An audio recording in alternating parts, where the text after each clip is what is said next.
Cyn i ddechrau, dwi diolch yn fawr iawn am y gwahoddiad i fod yn beirniad ar y cystadleuaeth Unawd yn Eisteddfod y Rhondda eleni. Nath ni fwynhau y perfformiadau'n fawr ac oedd e'n braf cael clywed cymaint o bobl ifanc yn canu mor hyfryd. Hoffwn ni ddiolch yn gyntaf i Cerys, i Charlotte, i Dylan ac i Emma am gystadlu. Y cystadleuwyr ifanc yn y gystadleuaeth, ond a digon o hyder ganddyn nhw, ac roedd y mwynhad yn y canu yn hollol amlwg ac wedi dod drosodd i ni'r gynulleidfa yn arbennig o dda. Felly diolch yn fawr iawn i chi. Nath y ddau ohonon ni fwynhau perfformiad Mali Row yn fawr, canu swynol, llais tlws gan Mali a chanu sensitif hefyd o'r ffefryn Anfonaf Angel. Oedd yn amlwg bod hi'n mwynhau canu, jyst falle teimlo bod hi angen ymlacio chydig yn fwy, ond nath ni fwynhau'r perfformiad yn fawr iawn, felly diolch Mali. Nesaf i gystadlu wedyn o Tristan Bryn Evans, y dehongliad hyfryd gen ti Tristan, ac yn amlwg roeddet ti wedi deall y geiriau i'r dim, canu sensitif iawn. Y tempo braidd yn araf efallai oedd wedi gwneud i'r perfformiad fynd ychydig yn llefyrus, ond wedi mwynhau dy berfformiad i yn arbennig iawn, felly diolch yn fawr iawn i ti.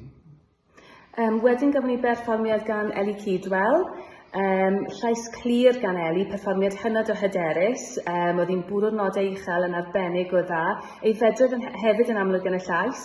Jyst teimlo falle bod angen ychydig o waith ar yr ynganu a'r geirio fel bod hwnna'n ddigon clir, ond perfformiad arbennig a da iawn Eli.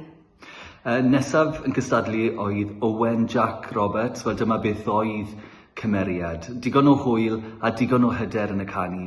Oedd y cymeriad i yn arbennig o dda gen ti Owen. Ac roedd gen ti'r ddawn i allu dweud y stori yn arbennig o dda, felly da iawn ti am gystadlu. Gafon ni darn hwyliog gan Mared Edwards, a digon o hwyl. O'n i'n licio llais hi yn fawr iawn, canu swynol a meddwl dros ben. Oedd yr hwyl yn amlwg, o'n i'n licio defnydd o ddeinameg yn y darn mwyn creu ychydig o hwyl a awyrgylch, a chyfleu'r stori wrth gwrs. Mared yn cynnal brawddegau yn dda iawn a nath ni fwynhau'r perfformiad yma. Diolch Mared. Sy'n dod â ni at y 3 perfformiad olaf.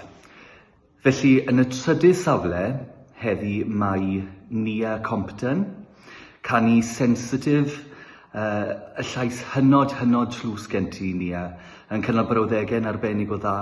Y nodau top yn glir bob tro.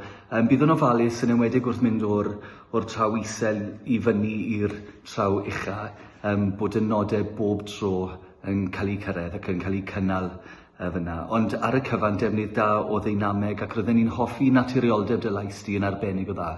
Felly llongyfarchiadau ti Nia.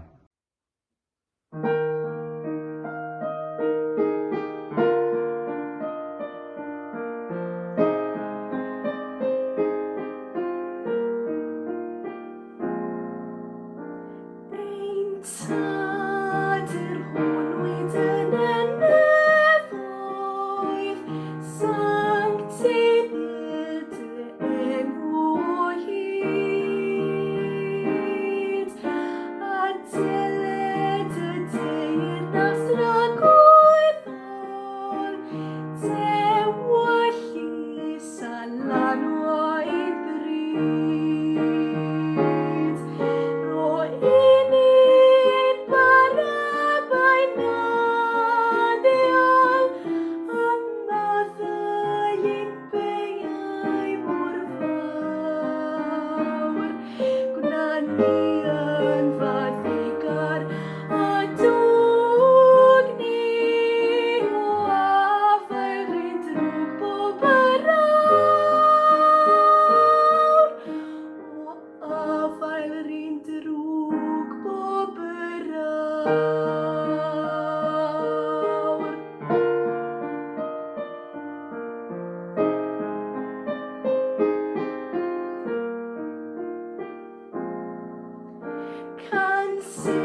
Yn ail yn y gystadleuaeth, mae Llywelyn-Williams.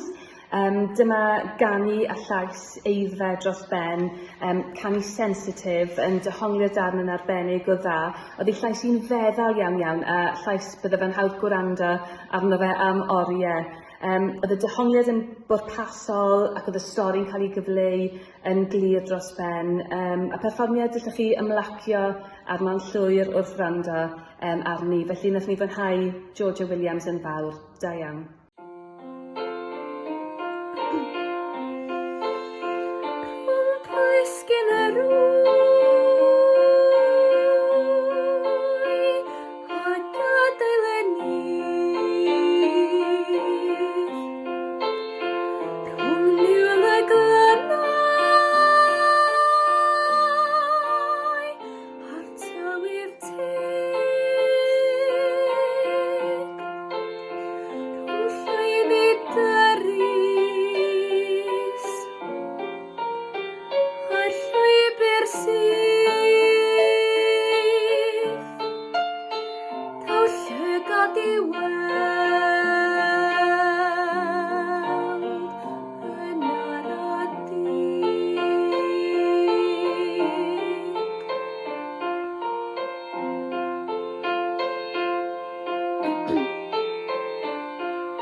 Ond yn cipio'r wobr gynta eleni yn Eisteddfod y Rhondda, mae Leisa Edwards, ac hynny am berfformiad o safon uchel iawn iawn iawn. Roedd hi'n fraint cael clywed y berfformiad i Leisa, dehongliad sensitif iawn o'r gan. Mae gen ti lais arbennig iawn iawn iawn sydd yn hawdd iawn ar y glist. Ac felly nath y ddau ohonon ni fwynhau dy berfformiad i yn arbennig iawn a llongyfarchiadau mawr iawn i ti ar dy lwyddiant eleni. Diolch yn fawr iawn. Diolch.